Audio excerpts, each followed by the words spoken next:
Hi, everybody. My name is Greg Katz, and welcome to Tuesday's edition of WeAreSC.com's Inside the Trojans Huddle, where we tell it like it is. Friends, Inside the Trojans Huddle is a game-like panel discussion that is posted each Tuesday during the season. The huddle features WeAreSC columnists, staff writers, and historians. We first start off with the pregame show, where we introduce our panel members for this edition of Inside the Trojans Huddle. Let's meet the panelists. A WeAreSC columnist who writes WeAreSC.com's The Monday Morass, Yay or Nay, and Sunday Takeaways. In addition to regular season football and basketball reports, he also has his own podcast show entitled Locked On USC, Mark Culkin. The editor-in-chief of WeAreSC.com columnist, national recruiting guru, producer, and moderator of WeAreSC's Friday's Four Downs video show and Five Things video show, which is posted on YouTube and WeAreSC.com after each and every USC football home and away game. He's a graduate of USC, Eric McKinney, a former William Jewell College defensive back and WeAreSC columnist, writes the popular WeAreSC.com column Musings with Arledge and well-received Musings with Arledge solo video edition. He's a graduate of the USC Law School, Chris Arledge. A weekly WeAreSC columnist who writes Fridays, The Obvious and Not So Obvious, from the Press Box, IMHO Sunday, the WeAreSC.com travel guide, and an active member of the Football Writers Association of America, your moderator and producer of Inside the Trojans Huddle, Greg Katz. Folks, if you enjoy WeAreSC.com's Inside the Trojans Huddle, we thank you and strongly encourage those of you watching on sites like YouTube to click on the like and red subscriber buttons. It's greatly valued, appreciated, and it is free. You can also listen to Inside the Trojans Huddle on most available podcast sites. And friends, speaking of WeAreSC.com, we're offering first-time subscribers unlimited premium access for just $1 for $1 for 1 month. If you're not already a full-time premium subscriber, you won't want to miss the USC football website that really does tell it like it is. All right, let's kick it off. Panel, your overall thoughts and comments regarding the USC-Oregon game. The good, the bad, the ugly. Who or what was the key to the game? As we all know, the Trojans lost. So let's find out the nuts and bolts of it and what you thought. Let's start off with Mark Culkin. Mark, what do you think? Well, usually after a USC loss, which they've been frequent this year, I'm upset, I'm angry. There's a visceral reaction. I went into this game anticipating USC coming out on the wrong side of the scoreboard. So I already had an anticipation level set. The fact that they played, I thought maybe their best game on defense of the season, despite giving up a touchdown on 2 plays, despite giving up a touchdown on 3 plays to open the game, I saw the defense actually kind of get better as the game progressed. So from that standpoint, knowing that USC was going in shorthanded, knowing that they were a 2 touchdown plus underdog, they actually had a chance to win this game. In my opinion, had they made this move defensively 2, 3 weeks, 4 weeks ago, I think they would have been able to settle in and been a little bit more comfortable. At this point in the season, and I noticed it after the game, how relaxed Caleb Williams was. He just, it's like the weight of the world was off his shoulders. So USC, they went in there, they played as hard as they could. The effort was there. Right now, it's offensively, I'm not sure what the problem is from the sideline communicating to the guys on the field. They waste too much time on offense. And that, I think, helps the opponent's defense. So there's just, I know I'm rambling, but there was just so much to like about that game, but there was so much that just stood out to why USC wasn't able to win. And it was just a big sampling of everything they've done this year.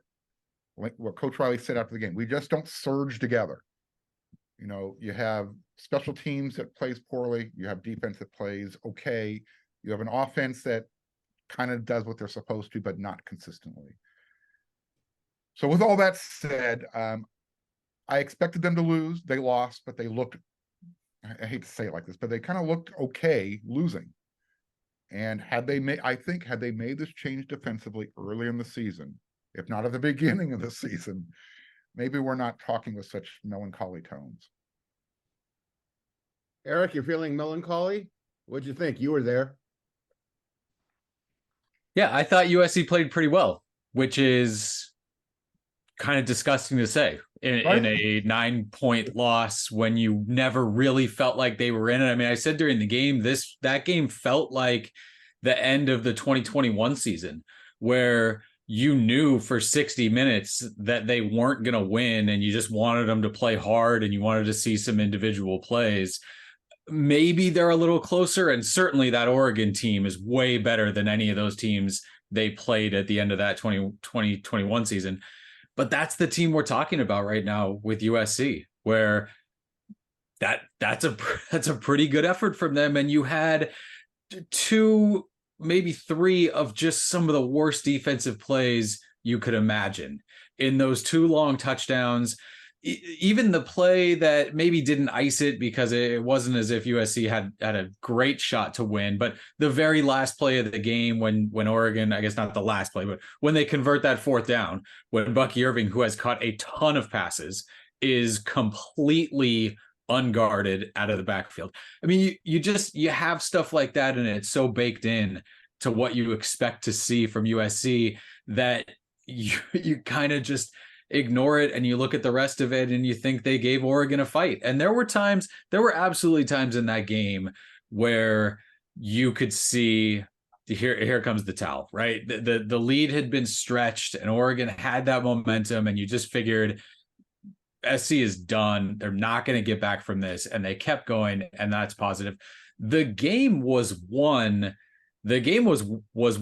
by Phil Knight. And what Oregon has been able to establish in this day and age of college football with their top-down approach through roster building, through financial support, through NIL, through all of that, and the difference right now between the 2 programs in all of those things was eye-opening and pretty stark, just from a game presentation, right? Experience. And we talked about that there.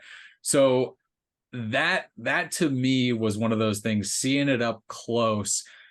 Oregon is on a slightly different level, not one that USC can't get to. And even though they are there, USC still played with them. It's not as if USC has nothing and it is one of the poors in the Pac-12 in terms of talent and ability and all of that stuff.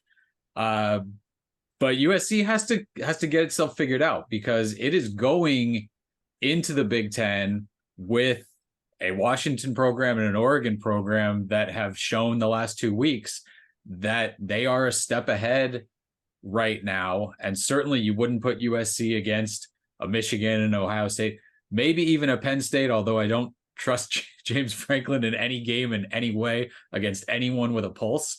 But that's what stood out to me, was that in this game, Oregon showed itself to be the better program right now. And USC, it's not that USC can't get there, but there's a hill to climb for sure. And Dan Lanning, I still don't think he is a great head coach in terms of decisions and in-game stuff.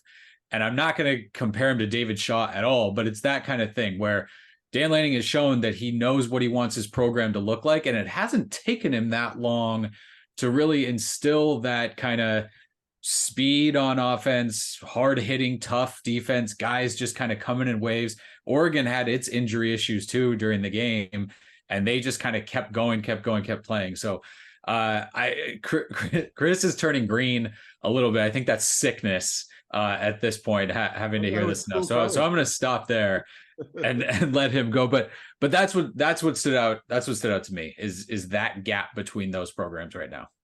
Well, I'm glad you used the term green, because Oregon. So I know that all the Oregon fans that tune in are just waiting to hear what Chris has to say. So Chris, what do you got to say? I don't know what green has to do with Oregon. Half their uniforms aren't green. But look, it wasn't that I was disappointed in the outcome of the game. I thought there was a very real chance that USC would get blown out. Oregon's a really good football team this year. They're better than Washington. They're significantly better than Utah. And I think if anybody in the country had to play them at Autzen right now, I'd have Oregon favored. I think they're that good. What was disappointing was to see the gap between Oregon and USC. That was disappointing. It was disappointing that a coaching staff of a bunch of used car salesman kids who I made fun of before, when they were hired and that staff was put together, a bunch of guys that can recruit. I don't know if they can coach. You know what? They've done a better job coaching than Lincoln Riley and his staff have this year. Those guys know what they're doing. They're aggressive. They're tough. Oregon is bigger. They're faster. It was a 9-point game, but that makes it a little bit closer than it was, right? I mean, there was never a time in that game where it looked like USC could win, especially because they went out very early on and decided to give up 2 touchdown passes the length of the field right off the bat. And once you see that, you realize that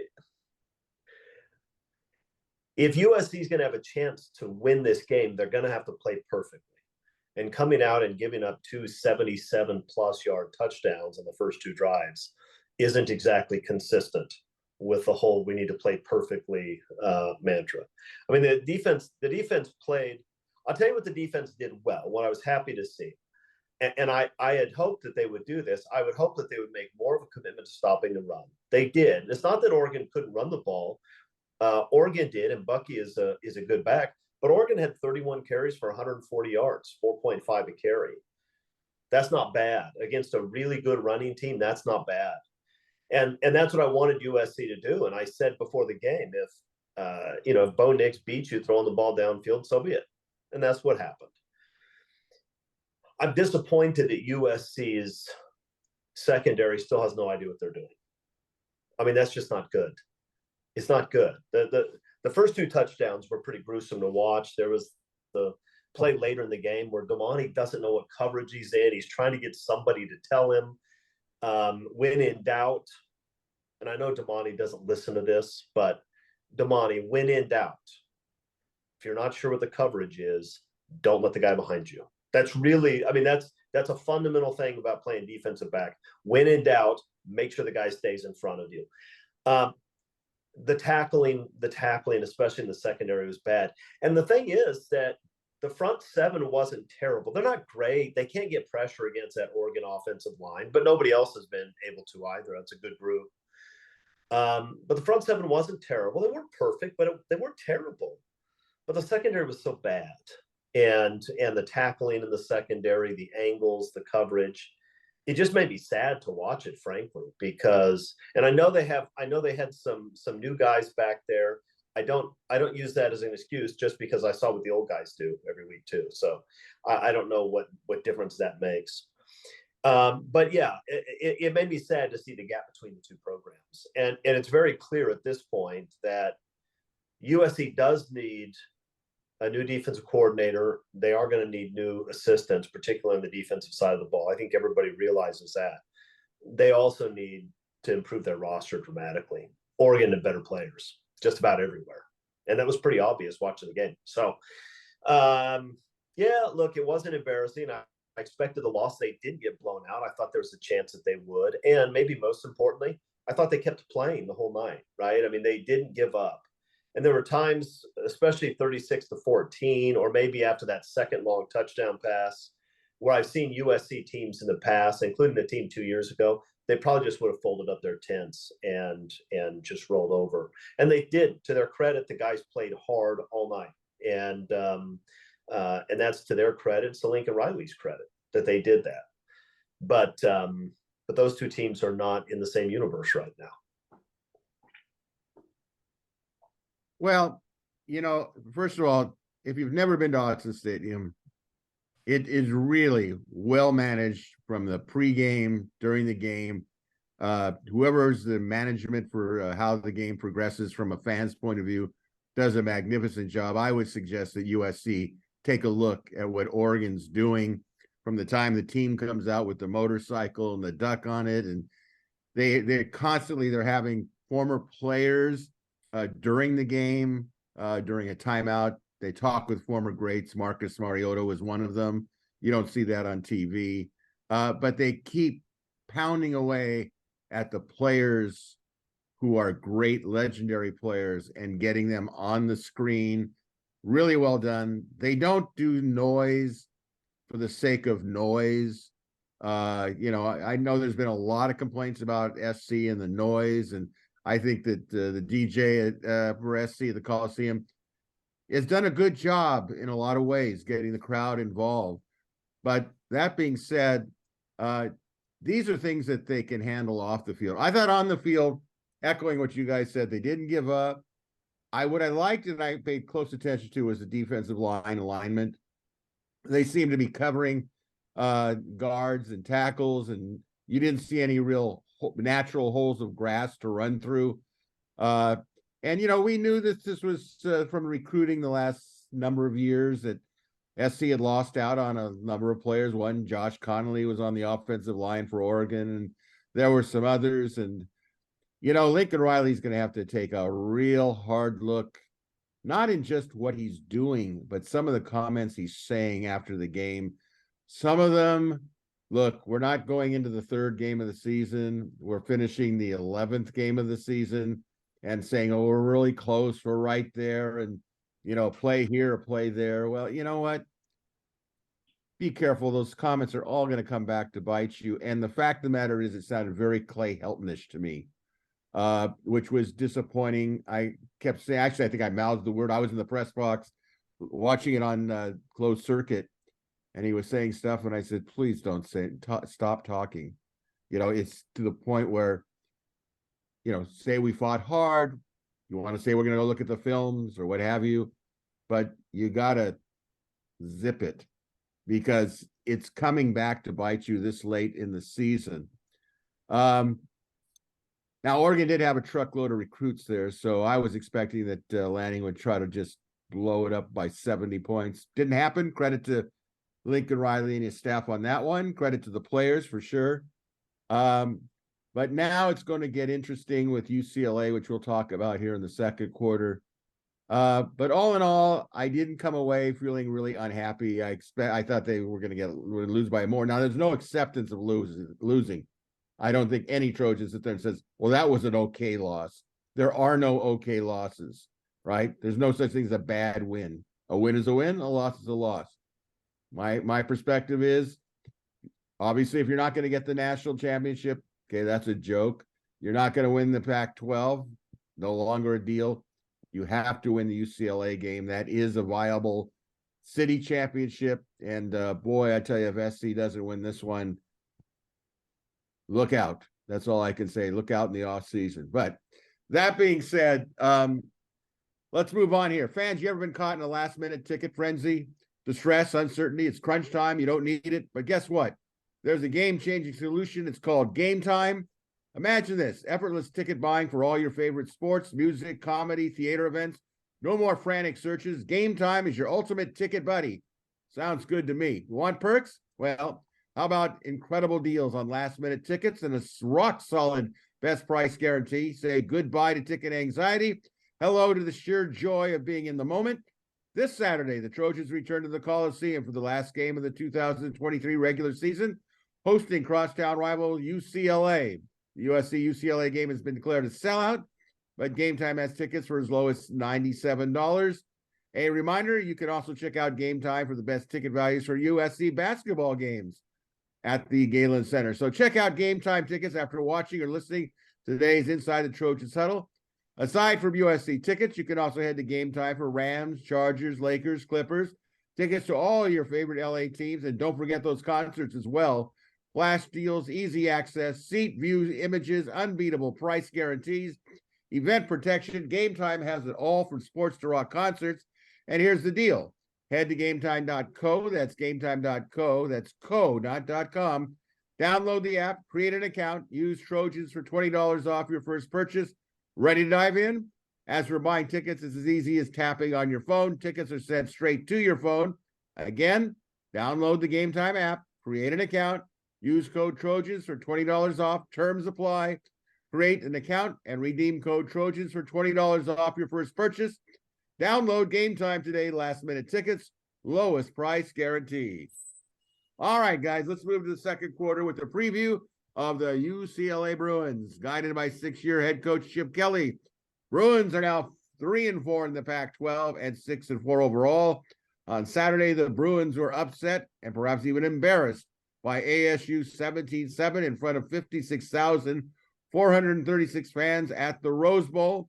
The USC at UCLA game from the Coliseum will kick off at 12:30 p.m. Pacific time and will be televised on ABC. Offensively, Bruins have health issues at quarterback, so we'll wait to see who starts. Last week against ASU, Bruins quarterback Colin Sheely was 11 of 18 for 117 yards and 1 touchdown. Running the ball for the Bruins last week, quarterback Sheely had 51 net yards, along with Keegan Jones, the running back, along with Ball State transfer Carson Steele. UCLA relies on receivers like Logan Loya to aid in the passing game. Defensively, UCLA is pretty good, thanks to first-year coordinator DeAnton Lynn from the NFL. His teams play a style, tough, physical defense. Leading the way are defensive lineman Liatu Latu, Jay Toia, the former Trojan, and linebacker Darius Muasu. UCLA is currently averaging 26.4 points per game on offense, while allowing just 16.4 points per game on defense. The Trojans opened a 6-point favorite over the Bruins. So let's get into this. First of all, panel, your thoughts on the point spread. Chris? It's a reasonable point spread in this game. Are we waiting for game analysis? You just want my point spread? Yeah, just the point spread. What do you think? thoughts? Are you shocked about it? Did you think it's... I'm not upset. I'm not upset at Vegas for that. That seems reasonable. Okay, Mark? I guess the only interesting thing I would say is, this is Caleb Williams' last home game, and Vegas has only given USC 6 points. I'm thinking something's up. Something behind the scenes is going on here. Eric? Maybe they just watched our games. Yeah, USC hasn't beat a team by more than 7 points since September 23rd. What a stupid comment. I mean, six total points maybe seems fine. No, yes, I mean 6 is fine. I don't think SC is going to cover that. I think it's going to be another close game just because that's what happens. USC plays to the level of whoever they're playing, and defensively, not Notre Dame. That's true. Defensively, they haven't really been able to put anyone away for what feels like a long time. I understand USC being favored. Chip Kelly said on Monday that both those quarterbacks were available for practice, and so if they're going to practice all week, I'd expect them to be able to play. If this was the third string UCLA quarterback, maybe that's different, but UCLA will show up. They'll show up to play in this one. I thought Mark kind of hit the nail on the head. Something's up. Is it possible that they held out the quarterbacks so they'd be ready for the USC game rather than ASU? Maybe they thought they could get by ASU. I thought 6 points was, I don't know. I thought it should have been more, personally. USC is supposed to have the greater offense, but if UCLA's quarterbacks will be ready to go, here's what I remember. Who made the biggest play in last year's game against UCLA? I'm tossing that to the panel. Who made the biggest play? It's Corey Foreman. We all know that. Corey Foreman. That's right. So Corey's thinking, you got to put me in just based on my past history against the Bruins. So, I was kind of surprised at that, especially Caleb's probable last game. But who knows? You know what? Like I said, if SC better win this game, I hate to put the pressure on it, but that could be an ugly press conference. And What do you think has the better defense, Oregon or UCLA? I mean, statistically, UCLA has the better defense, but who has the better defense? I actually liked UCLA's defense when you watch it up front. If I think they have you guys can disagree with me. I think that teams are figuring out how to do their best, keeping Caleb from turning it into a playground game and reverse pivots and all that sort of stuff. It's a good question. So with that in mind, let's go on your thoughts on the game itself. Panel, what will you be looking for on the USC offense, defense, special teams against the Bruins? What will be the key to the game, Chris? Well, UCLA does have a good defense. I mean, it's an Oregon, Utah level defense. I think they're that good, and they have a good pass rush. They will get after Caleb Williams because USC has trouble protecting him when the other team has good pass rush, and Caleb Williams these days has trouble getting the ball out on time.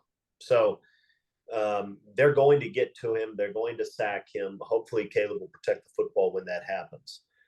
USC will still score some points. USC has too many athletes offensively not to score some points.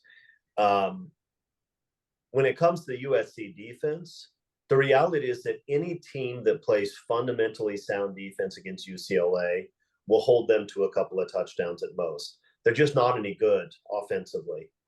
They're better running the ball than they are throwing it, which is not unusual for a Chip Kelly team. But they're not particularly good at anything. But I started that by saying any team that plays fundamentally sound defensively, I don't expect that will happen. I mean, how could I possibly expect that will happen this week? I think the UCLA passing game will have some success. Not consistently. They're not good enough to have consistent success, but I think they'll make some big plays in the passing game. And guys, the reality is I've seen a lot of UCLA teams worse than this one beat USC. I've seen UCLA teams that are worse than this one playing against USC teams that are better beat USC.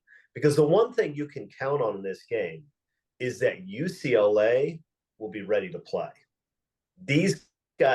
I don't know what USC's mental state will be. I think they'll come ready to play. I do. But I know UCLA will. Because there's nothing UCLA likes better. It's nothing that means more to their program than beating USC. It's what they live for. It's the only thing they care about. They don't do anything in football. For the last 50 years, I turn 50 next week. In those 50 years, I've barely seen UCLA do anything in football worth talking about.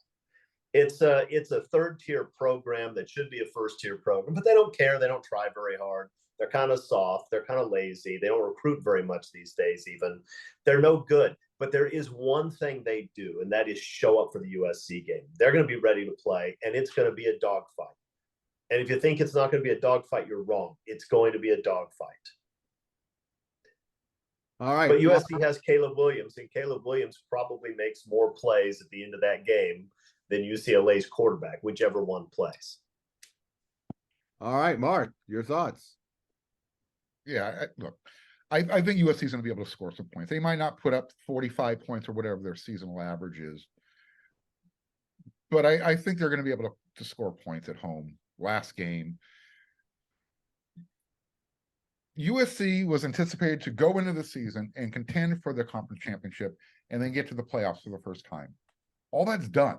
I mentioned it, in our first segment that after the game, Caleb Williams was just more relaxed. He was congratulatory to the Oregon players. He had a smile on his face.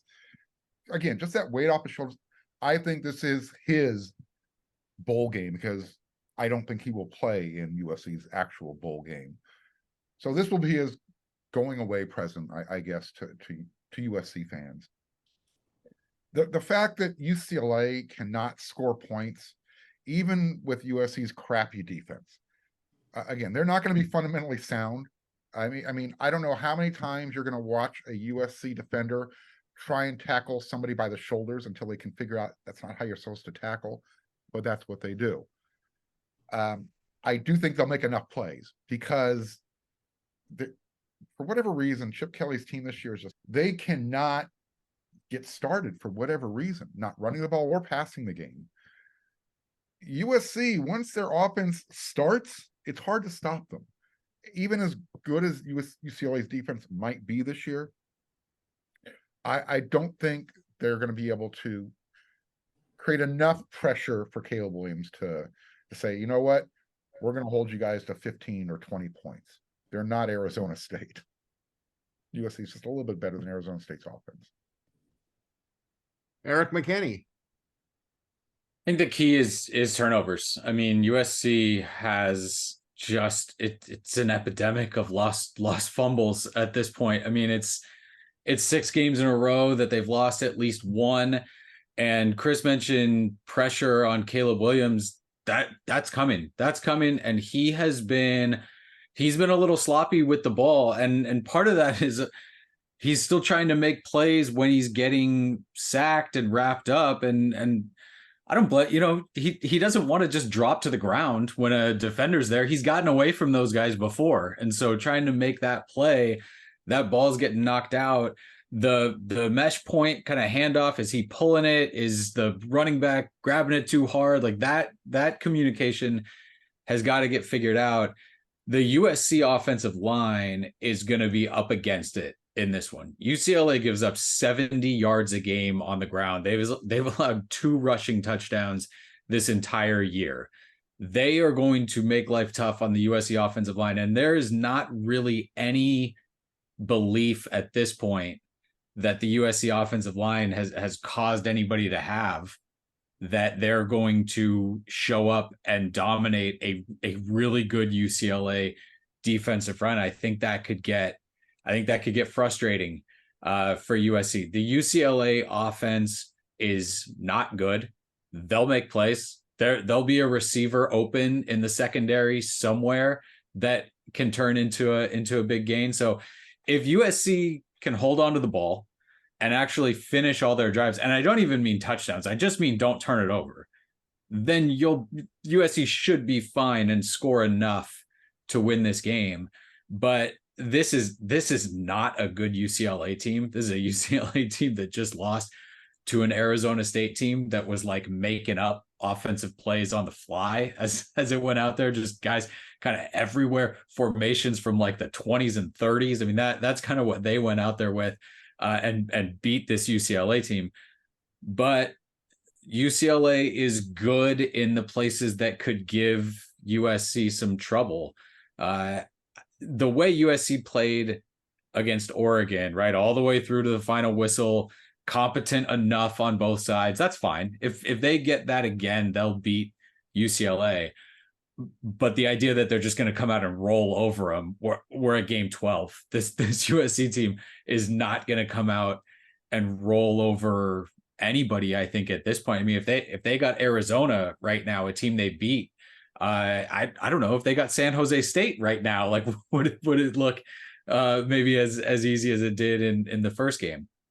So I think they've got some challenges. If they come out, play hard, eliminate just the stuff where you kind of throw your hands in the air, right? How Caleb Williams and Austin Jones have played a ton of football. They've played a ton of football together.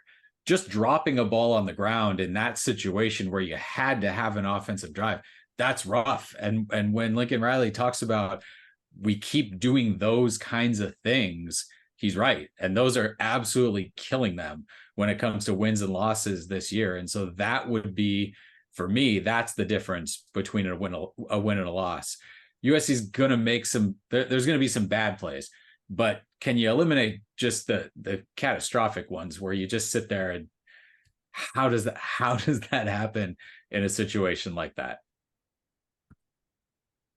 Well, I think the game on Saturday is going to be interesting because it is the senior recognition or people who are no longer going to be players at SC after this game, and we'll see who runs through the Heritage Tunnel right before the team takes the field. Is Caleb Williams going to be part of that Heritage Tunnel? Probably not, but we'll be looking for that. Keep going. But last year there were guys that walked out that came back, right? Shane Lee walked on senior day and then was back at USC. So kind of what does that mean? Is that a final statement or who's walking or not? Maybe that's a new tradition. More pub. Go do it twice. You loved it the first time, do it again. I always worry about when UCLA is the underdog and they're not scoring well. I mean, you've all been through it. I've been through it a long time. There's always somebody, especially when they have a quarterback who's playing, who's not. I mean, we all remember all the names of UCLA quarterbacks that became name brands because they help upset USC. SC has to start off on offense and put UCLA on its heels, go down there, not just the first possession, but the second, the third, as many as it takes for UCLA's offense to really start pressing. I'm kind of intrigued about SC's defense up front when they have more than just 2 days of practice to figure out whatever changes they want. So whatever they can get done this week will I think add to it. I don't think it's going to add to the way the secondary plays. I think it's basically very disappointing. And I tell you what, the safety play at SC, by the way, has been very disappointing as well. Some of the players who are more notable are not having a good season. A guy to watch out for, one way or the other, is Branch on special teams. He's had it kind of rough the last several weeks. I think he had one big game, but he again, because he wants to do so much for his team, he had a run back that he shouldn't have run back against Oregon, I believe. And he's going to have to show some patience. And when he does get the ball, it'd be nice if they would block for him on kickoff returns. That would help. Key to the game, I think, will be turnovers. We'll see who commits the most turnovers. One thing I know, that when SC and UCLA get together where there's nothing on the line, once the game is kicked off, you forget about all that stuff. They'll come to play. They'll both hit. Both of them are having disappointing seasons in their own way. USC's got a bowl game. They're talking about the Las Vegas Bowl against maybe Wisconsin. Either way, the season isn't going to end for USC after this game, but you don't want to lose to UCLA and then go into the bowl season. That's kind of like a recipe for disaster. All right. A reminder, USC football fans, following the conclusion of each and every USC home and away football game, WeAreSC brings you 5 things, a timely analysis from moderator and WeAreSC editor-in-chief Eric McKinney, along with columnists Mark Culkin and Greg Katz. Again, check out 5 things on YouTube and WeAreSC.com after the conclusion of Saturday's USC-UCLA game from the Coliseum. All right, halftime. Let's stay on the SC-UCLA theme. Memories panel on Saturday. UCLA would travel to the Coliseum to play crosstown rival USC, battle between the public and private LA universities. Give us your best USC-UCLA game memory and your worst USC-UCLA game memory. Eric. I like that you specifically asked for best, because we've done this run of memories of these teams, and I think I was 100% with all losses. So the best is 2001. That was my freshman year at USC, and we had those athletics cards, and for the UCLA game, you had to turn in your card, 1 or groups of 2 or 4 or 8 or something like that, and then they would just give you random tickets in the student section. So we were first row, like 40-yard line, something around there, for that 27-0. That was a fun one. The worst was 13-9. I was at the Rose Bowl for that one, and the Rose Bowl doesn't get a lot of credit for being loud. That late interception by UCLA, that's the loudest I've heard any stadium at any point. And it may have just been like one of those movie scenes where the camera pans out really fast and it's just echoing in my head because of the situation on the field. But that's a memory that I'll have for a while. That one, just the whole game was so rough. And then to end it like that, where you think, okay, they're going to make enough plays here at the end to finish this off, and to have it end like that was not good. I still think maybe the 2001 was better than the 13-9 was bad, but maybe not. Well, this is all cyclical on our ages. So for you, that I thought those were certainly reasonable choices. Chris? Yeah, those were both good choices. As Eric pointed out, most of the time we've been talking about losses, but with UCLA, it's different. I mean, we could have a 3-hour show and just talk about UCLA memories. There's so many good and bad. My good, I'm going to go with 1987.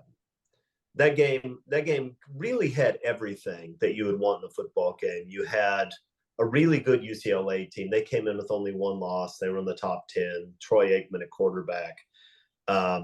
Gaston Green. They had a good football team. And were a pretty significant favorite over a 3-loss USC team that wasn't nearly as talented. The Rose Bowl was on the line. You had Rodney Pete's magnificent play at the end of the first half, where he chases a UCLA guy down. Most USC fans will remember this. If you weren't alive then, maybe you don't. But USC's driving down 10-0. Last play of the half, Pete gets picked off in the end zone, and it looks like UCLA is going to run it back and make it 17-0, which effectively ends the game. And Rodney Peete chased down a really good player from behind and kept it at 10-0. USC wins that 17-13. A fantastic performance from him. You had the juggling catch by Eric Halfholter at the end of the game that's still disputed whether he caught the ball or not. I don't think it matters because USC would have scored anyway. At that point in the game, they would have scored on the next play. They were on fire. You had a very young Mark Carrier picking off Troy Aikman. I mean, that game had everything, and it sends USC to the Rose Bowl. That was a fantastic football game. Eric took 13-9. He was right too. I thought about it. I thought about it last night, and it occurred to me that that 13-9 game was 2006. If you look at 86, 96, 06. They were all disastrous in different ways. 86 was the first USC-UCLA game I attended in person. It was at the Rose Bowl. UCLA was up 30-0 at the half, just an absolute beatdown. 96, USC's up 17. Almost for the entire game, they're up 17. They're up 17 in the fourth quarter and just piss it all away. It was just a disaster. Did everything wrong you could do wrong at the end of that game. So I'm going to go with 96. It wasn't even a good USC team. It was a terrible UCLA team. The game didn't matter, but in a really disappointing season, to be up 17 points to the Bruins and just give it away at the end was just heartbreaking. And so I'm going to go with that one. Okay, Mark. So I'm just going to say, as far as the worst, you can choose any one of those games from the 8-game losing streak, but I'm just going to use the name John Barnes, and that's the end of that discussion. Because that's what could happen this year. Another no-name, Kurt Schlee or whatever their quarterback's name is, will go off like John Barnes against this USC secondary. And like you've been saying, Greg, heaven forbid that happen. Now, I have two choices for the best, and Eric mentioned 2001. I just have a specific play, and it was Antoine Simmons with that 5-hole interception while Brian Poley-Dixon was just kind of looking around, figuring what the heck's going on. That play, and again, I've talked about this in the past, but people don't realize it. Antoine Simmons was literally on the surgical table, dead. And he came back and put himself in a position to play football again. And that was his defining moment as a Trojan. But that's how much God wanted that pick six to happen. Yes, he did. Yes, he did. And rightfully so. Yeah, it's a great, for anybody who doesn't know, go look up Antoine Simmons' story on YouTube. It's a really good story. As far as I think the best game I ever watched USC beat the crap out of UCLA, it happened 1 year before 2006. And 66-19. I mean, it was a beatdown of biblical proportions. Reggie Bush did what he wanted. Matt Leinart did what he wanted. Everybody on that USC team did what they wanted. The only time that I think USC had a better performance, if you want to look at the scoreboard, is when they put it by 50-0 win. So I'll take 66-19. I'll take Antoine Simmons playing 5-hole and taking it pick six. And then again, I never want to hear the words John Barnes again. Well, we certainly won't bring up the name John Barnes for sure. Oh. I'm going to pull out the old fart card. First of all, I agree. The 2006 13-9 loss left me so angry. I couldn't see straight because I just said this would have never happened offensively if Norm Chow had been the offensive coordinator. And I blamed Pete Carroll for having made that switch. Kiffin completely, no offense, but we do tell it like it is on this show, choked, no doubt about it. So that was kind of like the angry loss. But I think the one for me that hurt the worst was probably the 1965 USC UCLA game. SC was right there to go to the Rose Bowl. Mike Garrett, Heisman Trophy winner, never been to the Rose Bowl. It was looking good in the fourth quarter. I was there with my dad, who was a big UCLA fan. And Gary Beeben, the sophomore, throws these incredible 2 fourth quarter touchdown passes, one late in the game. I'll never forget the name, Kurt Altenberg, or I should say names, Kurt Altenberg and Dick Witcher. They both made catches. You talk about secondary play. Don't let people get behind you. They did. And UCLA came out with that victory. And SC did not go to the Rose Bowl. Mike Garrett never went to the Rose Bowl. And it was just, it left me so hollow inside to lose that game when so much was there and so much was lost. Now, conversely, I think there's been a lot of exciting games. You guys all pointed them out. Some really exciting, back and forth into the 30s and 40s. And they were exciting games, and they're certainly worthy of discussion here. But for me, the game that will always mean the number one for me was the 1967 game. USC won 21-20, the famous O.J. Simpson 64-yard run. It's the beauty about getting older, and the nice thing about YouTube is you can watch it again, and I watched it again and again and again, how much UCLA really dominated the game in the first 3 quarters. SC's offense UCLA was really tough. The little gutty Bruins were playing not like little, like big. And the fourth quarter when Simpson broke it, it was, in fact, he broke 2-1 in the second quarter, a 13-yard run where you've seen it many times. In fact, I have a picture over my shoulder here. You can see it behind me now. That's Simpson's 13-yard run against UCLA that I have in my studio here, which was fantastic. Then after they got the 64-yard run in the fourth quarter, SC really cranked it up physically. Defense cranked it up physically with Jimmy Gunn and a number of other players, Tim Rosevich, Adrian Young, linebacker. They were really tough. So that one is the one that will always stick. And that was like for number one in the country. It was Pac-12 title, going to the Rose Bowl, everything. And sometimes I think the tight games are the most satisfying to me, and the most painful ones are the close games in which you lose. All right, folks, we again strongly encourage those of you watching Inside the Trojans Huddle on sites like YouTube or click the like and red subscriber buttons. It is greatly appreciated, and it is free.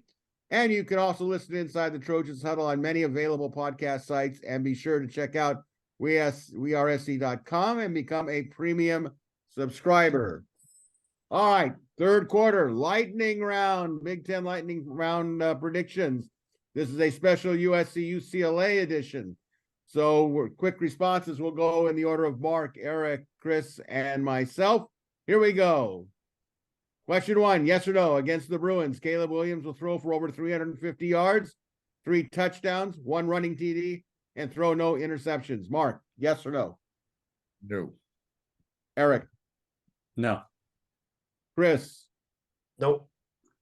I say no. Question 2, yes or no? Against USC, whoever the UCLA quarterback will be will throw for over 250 yards and 3 touchdowns passing. Mark? Yes. Okay, Eric? I don't think whoever it is. I think Dante Moore probably would. Chris? Please no. Just that's all I'm going to say. Just please no. That's where I was. It's like begrudgingly, yes. That's just I will say yes. Question 3, yes or no? Against UCLA, the Trojans will rush for over 125 yards. Mark? Yes. Eric? No. Chris? no. I say no. Question 4, yes or no? Against USC, UCLA will rush for over 250 yards. Mark? No. Eric? No. Chris? Better not be close. No. And I will say no. Question 5, on Saturday, which team, USC or UCLA, will have the most turnovers? Mark? USC. Eric, High, but not at 0. They're both going to have at least one. Chris, I see 2 each. I think UCLA will have more turnovers. Question 6 on Saturday, which team will have more penalty yardage, USC or UCLA? Mark, USC.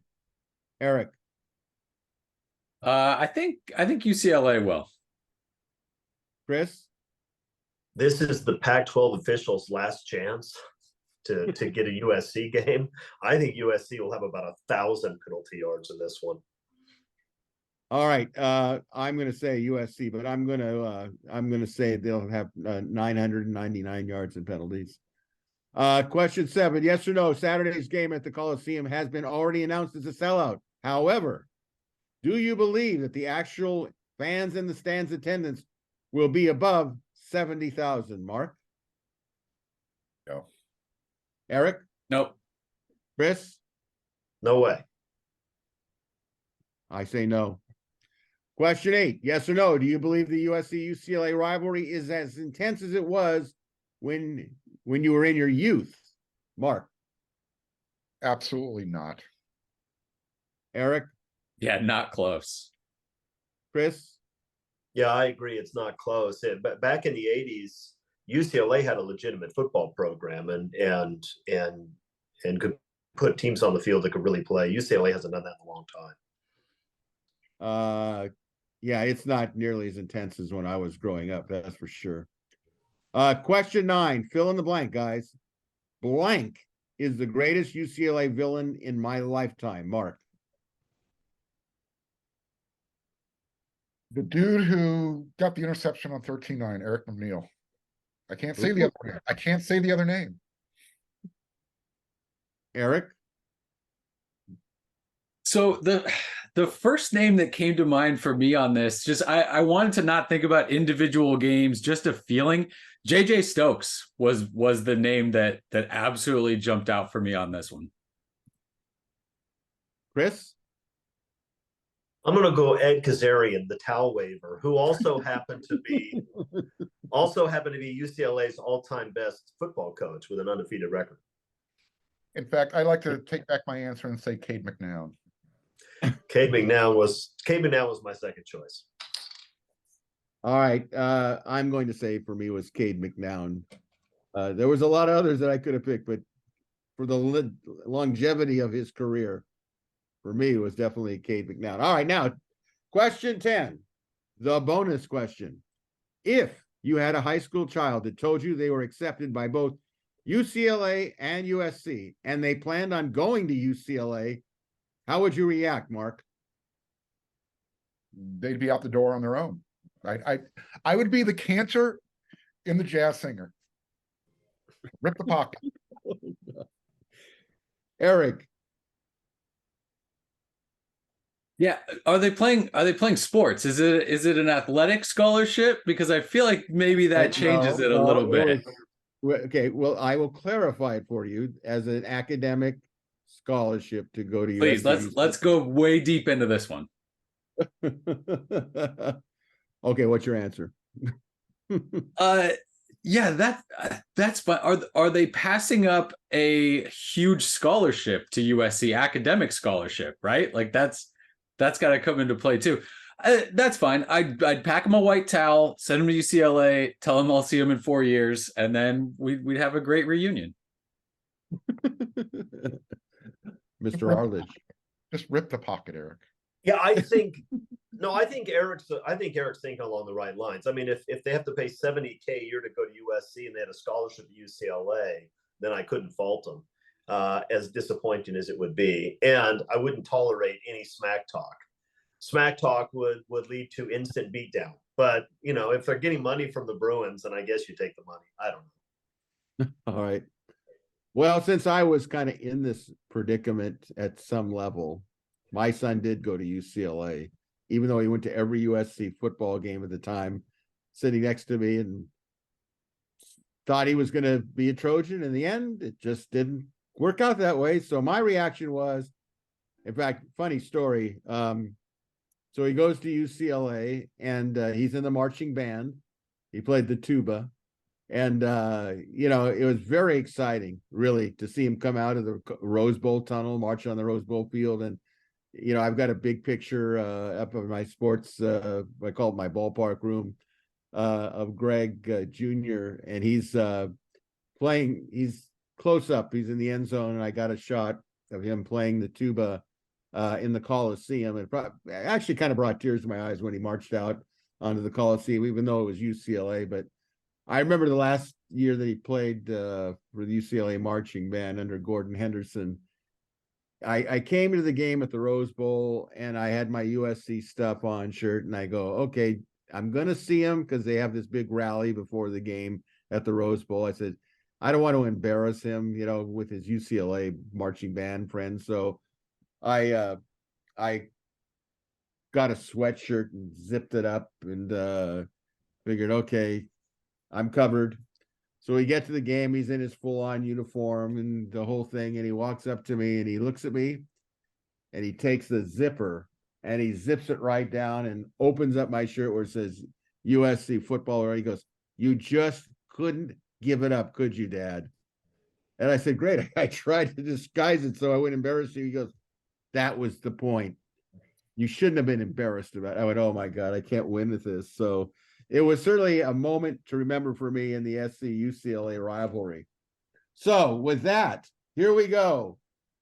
We're between the third and fourth quarter here in the huddle, and we will see it again in the Coliseum on Saturday, even though it's a day game.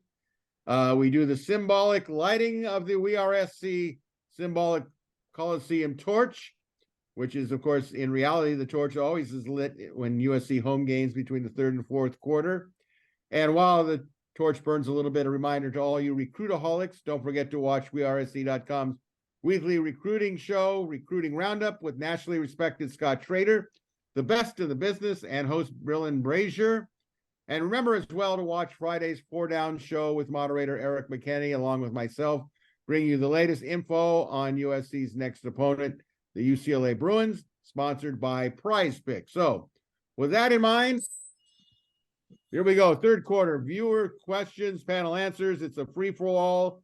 I'll give you the question. Panel, there's no order. You can jump in if you think you've got the right answer. So let's begin it. Question 1 from Scott in Gilbert, Arizona. With the season now basically over, do you feel like it would be a nice olive branch by Coach Riley to extend to the media to view all the practices this week in their entirety for the UCLA game, with the caveat, of course, nothing can be divulged? Any comments? I would probably be more insulted if he did that than I'm already insulted the way he's treated the media for practice. So no, that's not a good idea. To me, that's just like, oh, by the way, here, I was going to give this to the dog. Why don't you eat it before I throw it away? No, I don't need that type of attitude. Sorry. There you go. Any other comments on this one? I don't care. If you're 7-4, I don't care. Well, I will say this. If you're going to be where SC is today, it's definitely not the media's fault that they're in the predicament that they're in. So I don't expect anything to change with Lincoln Riley. I think this is just what he is and what he believes in, and it's all good to me. But you can't hide it when the games are played. It's like not watching somebody practice for a test. You're there to watch them take the test, and that's the only thing that counts. Question 2 from Trojan Fan in the Valley. Panel, CLR, Lincoln Riley, seems to have a list of excuses each and every week. We're banged up. We haven't played to our potential. We haven't played a full 60 minutes together. We have guys playing in there that are probably about 70% right now. My question is, why do you think Riley is gaslighting with tons of excuses each week, rather than admitting that the coaching staff, himself included, hasn't done a great job improving the play and time management? The team has been less than stellar as the offense has underperformed against better competition in the second half of the season, and his players on defense continue to be lost on so many plays. Obviously, he needs to recruit bigger, better, faster, stronger, but his ego is so big that he's just not willing to mea culpa. I want this team to succeed, but FYI, Riley's 2-year record is now the same as Helton's first 2 years. Yikes and ugh. How can we improve? So I don't totally know. Like there's a lot of stuff he says after games where you kind of roll your eyes at it. There's a lot of stuff every single coach says after every single game where you roll your eyes at it. Lincoln Riley is not special in that way. I don't know what it does to have him sit up there and go after every single game, we're terrible. This guy was terrible. I was terrible. This was bad. This was bad. Like his natural inclination is to put a positive spin on things. The idea of we haven't played to our potential, we haven't put a full 60 minutes together, that's true. That's true. And he's said we as coaches have to figure that out. We as players have to figure that out. That's on all of us to get better. He says in each of these things, we're not playing well. Some form of this wasn't good. We're not doing this well. There was a lot of talk on the board, especially about how much respect people had for Deion Sanders for just whipping his team and talking about how terrible they were. Deion Sanders just said, we're really close. We're really close in all these games. And so that's how coaches have to see it. They have to see, we have to make this change and we're there. This looks good. We need to make this little change and then we're there. Lincoln Riley knows that. He also knows that sitting up on stage and just bashing the program for 15 minutes, I don't know if that's going to, I don't know why that would make the fans feel better. It's certainly not going to make him and the locker room feel better. At this point going forward, what he does is far more important than anything he says. I don't care what he says after the UCLA game. They could lose by 14 and he could say, we ended the season really well. We tried hard. What he does from the minute he goes back into that locker room after the end of the regular season, that's going to tell you everything you need to know about his mindset and what he wants to do for this program. I'm okay that I don't love that he brought everyone back from the year before. I don't love that he wanted to bring so many guys with him from Oklahoma for the same reason when Sark came down from Washington and he tried to bring his whole staff. No matter where you are, you have not put together the perfect staff. There's always a way to go upgrade and do things for your program.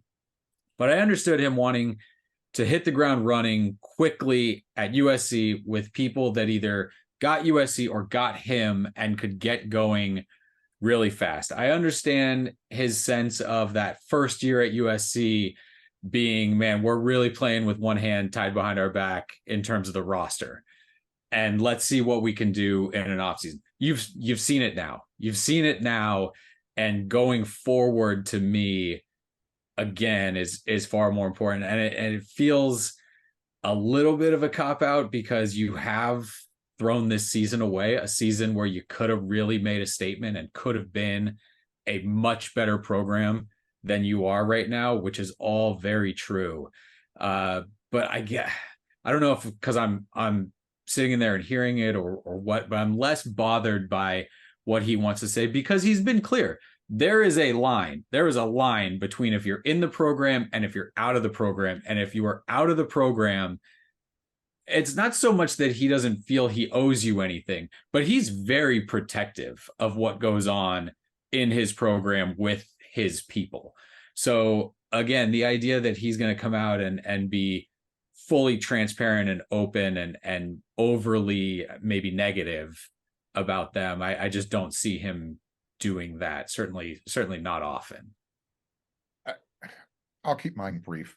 I think what the fans are looking for is somewhere in the middle between what we've gotten from Coach Riley and what you got from Coach Deion Sanders before Coach Prime said, we're close. There was a point where Deion Sanders was just brutally honest and like, you know what? We need better players and we're going to go get better players. And that kind of comes back to what Lincoln Riley said last year, that 2022 was going to be his worst roster. Well, he got better players. And what USC fans see is, well, this team is supposed to be better, but they're not. So don't tell me we're better. Show me we're better. And I think that's where we're at right now. Is like enough of the talk, walk the walk. So- USC fans just want to know that Lincoln Riley assesses the program with the way they do, which is you're not close. It's not like if you have a good play this way, then the season's a success. The season's a disaster, and the program has a long way to go.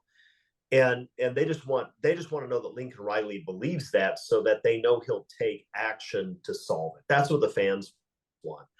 But Lincoln Riley's going to do what he does. It doesn't really matter what he tells us. And Lincoln Riley is not exactly transparent with us. So don't listen to him if it's frustrating. I stopped listening to Helton because it was frustrating, and because I knew he was an idiot. There's no point anyway. I don't think Lincoln Riley is an idiot. I think he screwed up, and I think he realizes he screwed up. And so I think he's going to make real changes, but we'll see. It doesn't really matter what he says right now. Well, I do think it matters what he says right now, because from my perspective, it's all about credibility. You can't say, like, in the 10th or 12th game, we're just about there, when you know, dude, this is not the 3rd or 4th game of the season. This is the 11th or 12th game of the season. You are not just 2 snaps away or whatever. And I think, and from my perspective, what he should do is, and I agree with Chris on this, he should acknowledge what the fans see on the field. Our defense doesn't tackle well. Just say, basically supporting your audience, and then he can say, we're really working hard to make those changes, but know that we know, and you know what the problems are. It's how we go about fixing them. I think he'd be in much better shape in that. And don't try to sell wolf tickets to USC fans. We've been down this road way too many times. We could cut away the fat and say, look, we know what you're trying to do. Don't go that way with us. Just tell us the truth. All right, question 3 from Redondo Beach SC. Would love to hear your insight on the future of recruiting and NIL, according to some prominent former players on X. I guess that means Twitter. USC will never have the funds to compete with programs like Oregon and Texas A&M. We're already seeing this in diminished recruiting, especially in the trenches, which was on display Saturday night. Caleb ran for his life all night, while Nick's probably could have taken a phone call inside the pocket. What suggestions would you have for Heritage Hall if they were open to listening? I'll just quickly give my 2 cents on this. It's a philosophy call. Do you want to get in competition money-wise with Oregon and Texas A&M? Or do you want to say we do it a different way and we can still be successful? Guys, your thoughts on it? I mean, I'd tell Heritage Hall to get a time machine, go back about 15 years and not alienate all the people that would be able to give them money right now. That'd be a start. So you've got to build that base. I mean, Jen Cohen has got her work cut out for her in bringing people back and getting enough people motivated to give money in this way. USC is not Texas A&M and it's not Oregon. They're right. There's not the money right now that Texas A&M and Oregon have. Very few programs have that. And USC fans kind of throw out, oh, USC is one of those programs. They're not right now. And so USC might be able to get there, or certainly get to a point where you can get what you need. Because you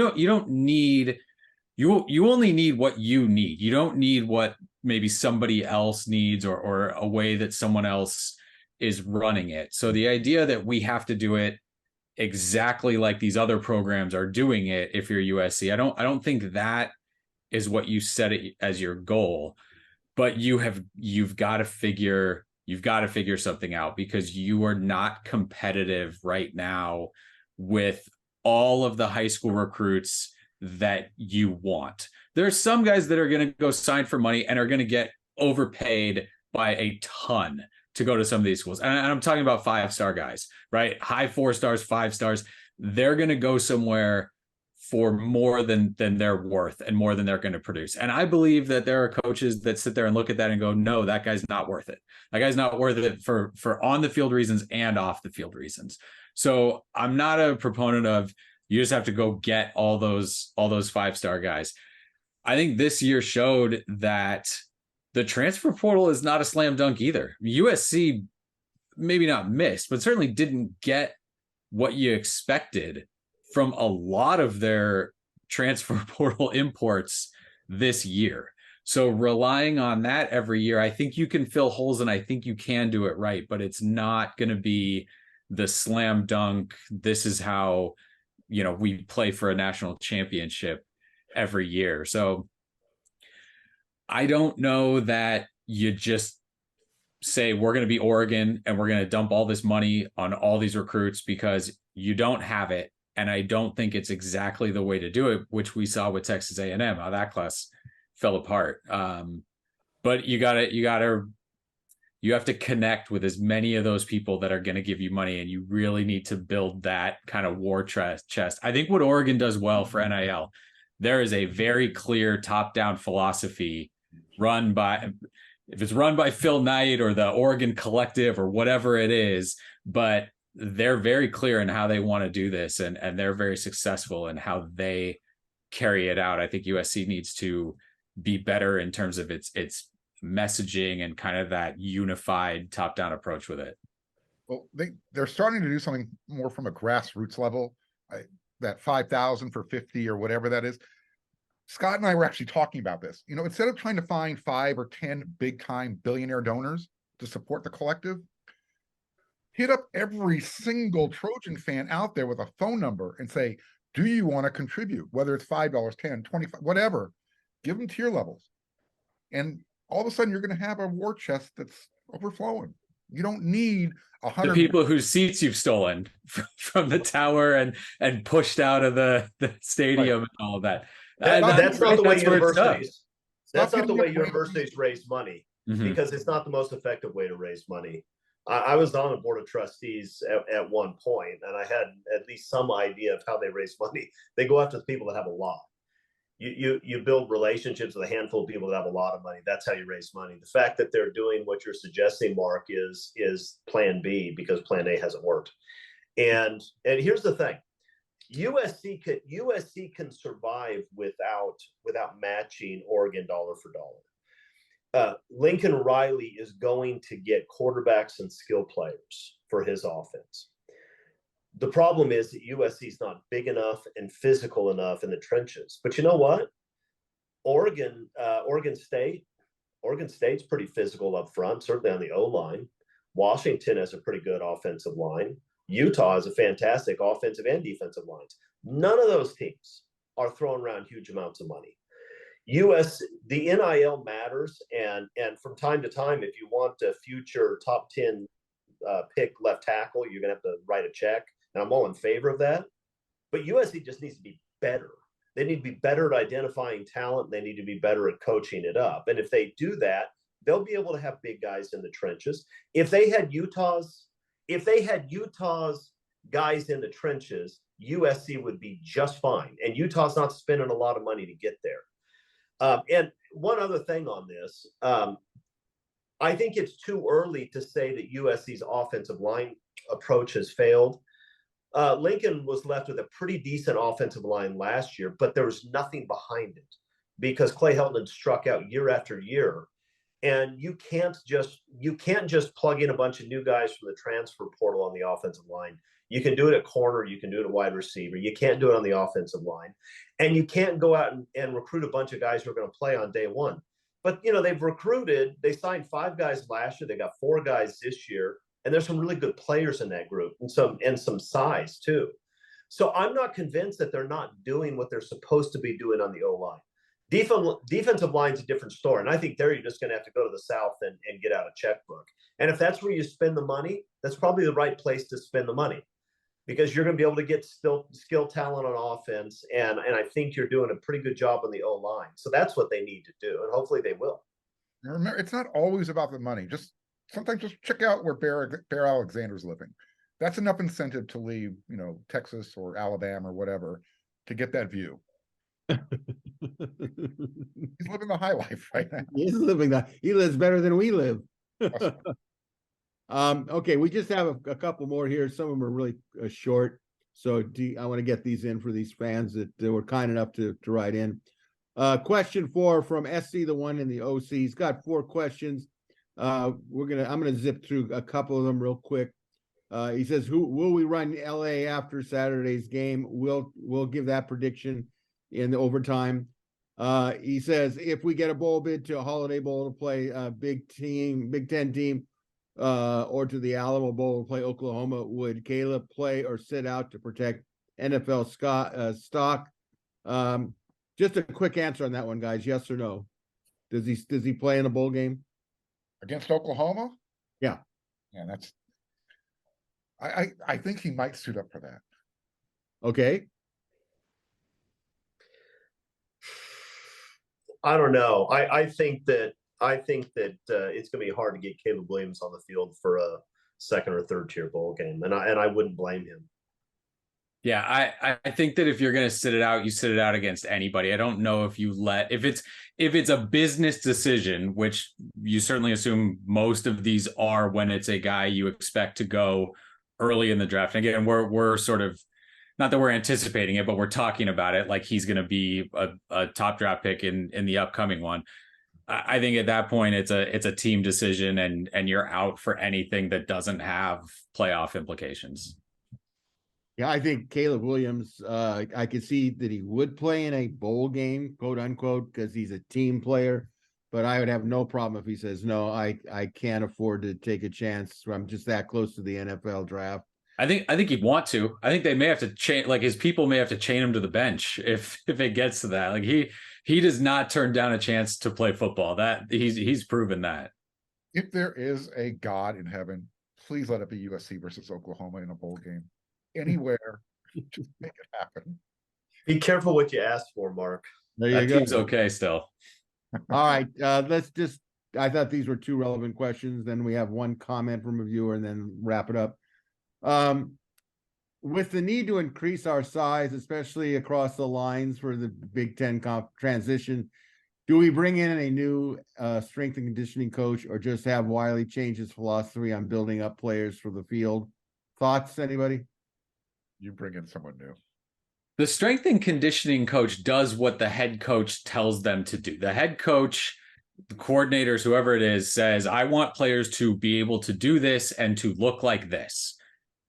But Benny Wiley's not going to Lincoln Riley and saying, hey, I think you should have a defensive end that does this in the weight room or anything like that. I mean, that's more of a one-way street, I think. So if that's going to be a Riley thing, if he looks at what his guys look like and say, we're not making the progress there that I want to make, then you make a change. But Lincoln Riley, going into every season, or certainly going into this season, he talked a lot about how different they look and how impressive they were physically and all of that. So seems like he was pleased with what got put out there. It would be up to him. No, I want my guys to look a different way. Certainly we would all say it'd be nice to have some bigger, stronger, faster guys. But I think if you told Benny Wiley, hey, we want him to look like this, he could do whatever he needed to do to get him there. If you told Benny Wiley we want him to look like Georgia in the trenches, I think Benny Wiley would say they need to recruit like Georgia in the trenches. Good point.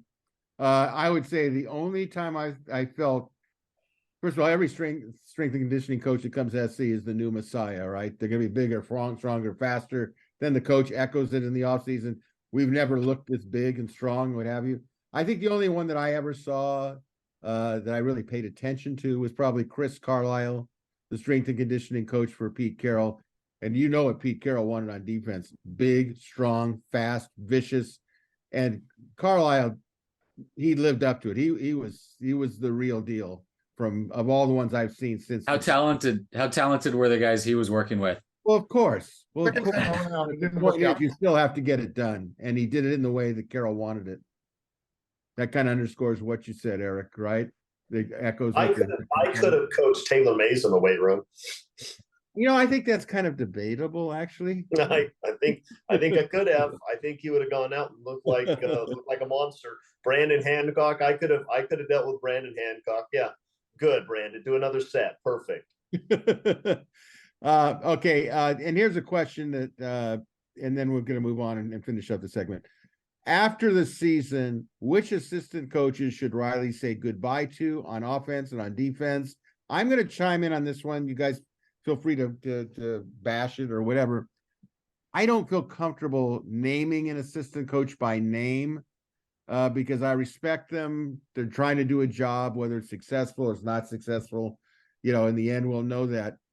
I say just look at the areas where they're deficient and then say, has this been a pattern of coaching behavior? I think you can draw your own conclusions.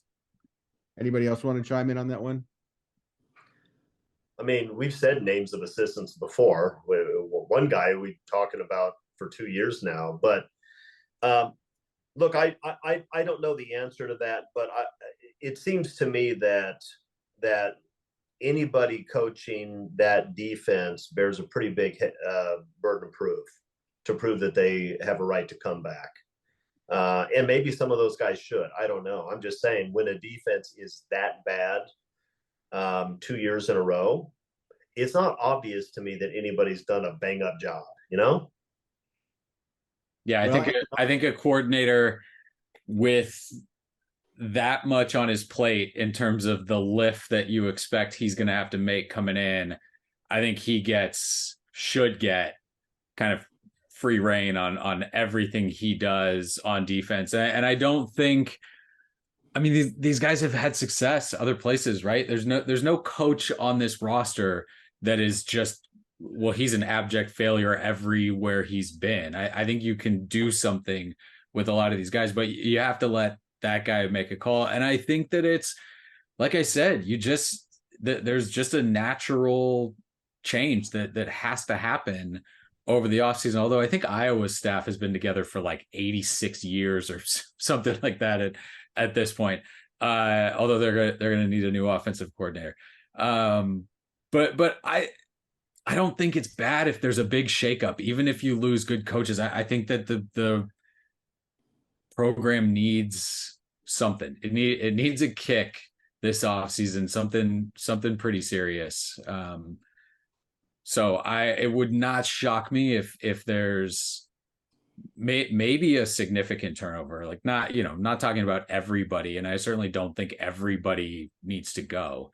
But I think there could be some names. Well, there's only how many defensive assistant coaches? I mean, the coordinator's already gone. You knew that was going to happen. Everybody wanted that to happen. So you start asking yourself, has the defensive line and the Russians, have they developed from last year to this year? That's where you start asking this question. What about the linebackers? Do you like the way the secondary is developed? You know, do you want to keep a coach around because he's an ace recruiter and then say, well, you know what? Those guys that he's recruiting, they're going to get better under his tutelage as well. Has it happened? So that's it's a fit with the new guy too. I mean, it's right. It's how that works together. Like you could lose your best defensive coach just because the guy coming in has a guy that he likes for that spot, right? I mean, it's not all just, has he been good? Yes, he'll stay. He's been bad. He has to go. So I think there's a lot that's in there, but certainly with the way the defense has played, if it's your fault or not, like a shakeup there is certainly worth exploring. And I'm pretty sure these coaches have already been told who will be around and who won't be around. So we'll find out soon enough. Yeah, that bye week will be interesting. All right. This is from SC versus ND 74. Gentlemen, in my humble opinion, Coach Lincoln Riley must hire respective special teams coach as well as a new DC. But what about an OC? Wouldn't it be smart for CLR to delegate his play calling to an OC so he can concentrate on other aspects of the game? I'll say it ain't happening. That's what he loves, like Sarkisian, loves to call the plays. He's the quarterback coach. He has an offensive coordinator. His name's Josh Henson. He doesn't need another one. Well, that's kind of like, I mean, Steve Spurrier called his own plays too. I mean, it's not like it. Would Florida have been better if Steve Spurrier gave the play calling duties to somebody who isn't as good at it? Probably not. I mean, I understand where the question's coming from, but I'm not convinced that's the primary problem with USC's football team, is that Lincoln Riley's calling plays. problem with their offense is he's taking too long to call the plays. That's their That's problem. that's a problem. That is That's a a big problem. I mean, you end up looking at the play clock, your clock going down to 3, 2, 1, snap. And you just go, you know what? You're waiting to the very last second to try to figure out what the defense is going to be doing. It's just, to me, it's creating bigger pressure on the SC offense, in my opinion. Here's the last question we're going to have. I didn't notice there was one other that was here. This is from USC husband, UCLA wife, or why? Could a big part of SC's problems be that coaches like Riley and Grench feel a need to justify their salaries by outsmarting other coaches with complicated schemes that only work in theory? Could they be more interested in impressing their peers at NFL than coaching college kids with busy schedules? Comments? No, they're trying to win. I mean, Alex Grinch was trying to win.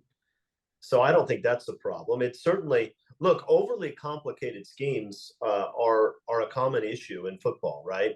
I mean, Paul Hackett brought in his phone book playbook to USC and was trying to teach it to college kids, and it was a disaster. With NFL guys that are professionals, then they could learn that. So it's not unusual to have a coach have something that's overly complicated, or for the coaches just to fail to teach it well. That happens too. But it's not because Alex Grinch is trying to impress somebody in the NFL. He wanted to win and he was doing his best. He's just not very good at that job. That's the reality. All right. A reminder again, if you have a question or comments for our panel, go to the WeAreSC members message board, click on the thread that pertains to Inside the Trojans Huddle, viewer or listener questions. All right. It's overtime. Pac-12 Week 11 predictions. Okay, we'll go in this order. Chris, Mark, Eric, and Greg. Game on Friday night, November 17th. Colorado at Washington State, 7:30 p.m. FS1's televising it. Washington State is a 5.5-point favorite. Chris, who are you picking? I'm going with Coach Prime in this one. They're on a tough run, but I think that they played pretty well last week against Arizona. I think they pull it out. Late touchdown pass from Junior Prime. Okay, Mark? Seems in Pullman. Yes. Mm-hmm. Go Cougs. Eric? I can't remember. I picked a game last week to end in a tie. Did I get that right? Were there any ties? I'm gonna go tie again in this one. I'm gonna get that right one of these weeks. Not sure that you will. Yeah, one of these weeks. Okay, I'm taking Washington State because it's in Pullman. Saturday, November 18th. Here we go. Number 18, Utah. Number 19, Arizona. 11:30 a.m. Pac-12 Networks. Utah is a 1-point favorite. Chris? This is a really good football game, actually. Arizona's at home, and I think Arizona has a better quarterback, although Utah's pig farmer has been playing pretty well the last few weeks. I think this is a close game. I'm going with a home team in a defensive struggle. Okay. Mark?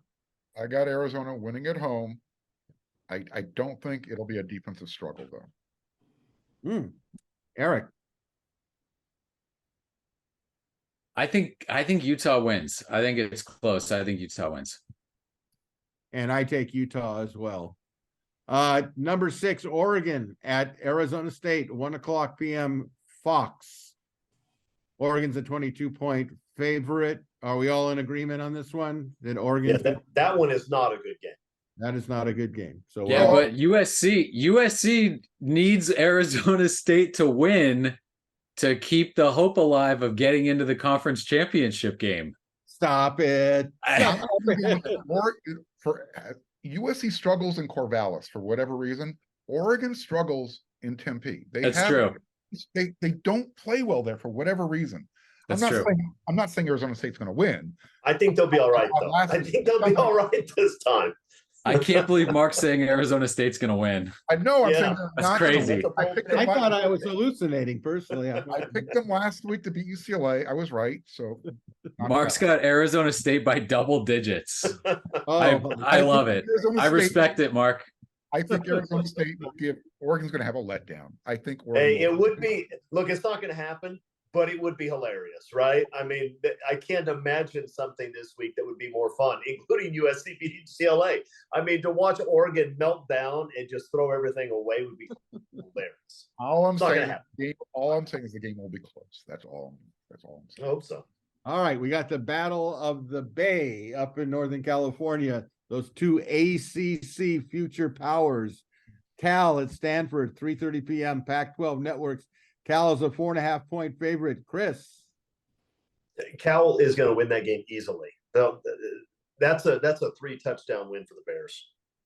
Mark. Yeah, I'm amazed at how bad Stanford is. Eric. Stanford was getting better, right? They were getting better, and then someone forgot to tell them they had a game, I think, this past weekend. So yeah, I think Cal, but that just climb and then off the cliff for Stanford was really something. It was bad. All right, I don't trust Cal in some areas, but I do trust their running game, and they're and Stanford, you just never know. It wouldn't shock me if Stanford won the game because they have moments of competitiveness. But I'm going to take Cal, although, again, it wouldn't shock me if Stanford pulled it out. All right, number 5, Washington at number 10, Oregon State. This is a great game. 4:30 on ABC. Washington is a 1-point favorite. If those of you have been to Oregon State to see a game, it's a whole different world when you're playing in Corvallis. But that being said, Washington is a 1-point favorite. That should tell you something. Chris, who are you picking? I think Oregon State's going to be able to run the football. It's going to be a wild atmosphere. But I think Washington's passing game will make just enough plays. I think the Huskies win it. Mark? Starting to wonder when Washington's luck is going to run out. But I'm going to go with the upset. A 1-point win for the Beavs. Eric? So this line flipped immediately. Oregon State's favored. Oregon State's favored by 1 in this game, at least as you know, as of right now. I think so. Washington's defense is terrible. It doesn't get talked about the way USC's did because USC's is a word other than terrible, like whatever terrible squared is. A family show. Let's keep it clean. But Washington's defense is atrocious and will get carved up by everyone they play moving forward. And that's in the Pac-12 championship game and whatever really good team they play in a bowl game.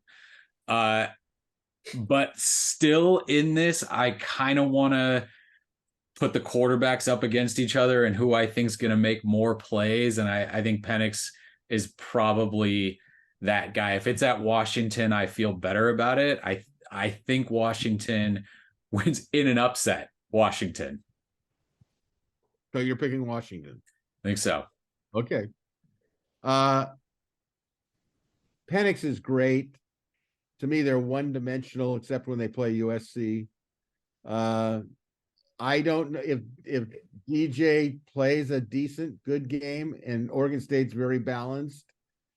I shouldn't do this, but I'm going to pick the upset Oregon State. I think they have the real capability to do it. You're not picking the upset. You're picking the favorite. Oh, you know what would you do? Just look it up? It flipped like an hour after the line came That's out. unfair. That's a penalty flag because when I last checked it, it wasn't that way, but that's okay. We'll take the up-to-date information. So I'll take the favorite, Oregon There you go. We're telling it like it is, Greg. Come on. That's right. You got that right. All right. Our Cardinal and Gold pick of the week. UCLA at USC, the crosstown rivalry. Stop with the mushiness. 12:30 p.m. ABC. USC 6-point favorite. Are we all in agreement on this? I'm picking SC. I think USC wins the game. Okay. I think USC wins the game. It will be a battle, and UCLA will make some plays offensively. They will get to Caleb Williams, but who do I trust more to make plays in the fourth quarter? Caleb Williams, or wherever UCLA has a quarterback? Caleb Williams. Agree. Yeah, I think it's tight in the fourth quarter. I think at a certain point, UCLA has a chance to get something done. I think USC wins though. I think this is going to be a high scoring game, and I think USC is going to win by 2 touchdowns. All right. Actually, I thought the only upset to me was that it's on ABC. I thought it would go to the Pac-12 networks, but then it shows you the power of 2 teams going into the Big Ten and the Los Angeles TV ratings. So then I guess that's why they do it. So once again, if you enjoyed Inside the Trojans Huddle, please check on the like button and red subscriber buttons on your computer or your device. We greatly appreciate your support. Be sure to check out WeAreSC.com. Become a premium subscriber. Numbers are going up on that. That will do it for Tuesday's edition of Inside the Trojans Huddle. Reminder to watch 4 Downs on Friday for the latest on the SC UCLA game presented by Prize Picks, and 5 Things on YouTube and WeAreSC.com following Saturday afternoon's USC UCLA game from the Coliseum.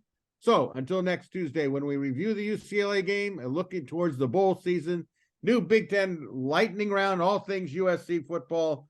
A big thank you to our panelists. They're the best. Mark Culkin, Eric McKinney, Chris Arledge. Special thank you to all of you for your watching or listening to Inside the Trojans Huddle. Have a great week. Beat the Bruins. And until next Tuesday, this is your moderator, Greg Katz, reminding all of you to fight on, everybody.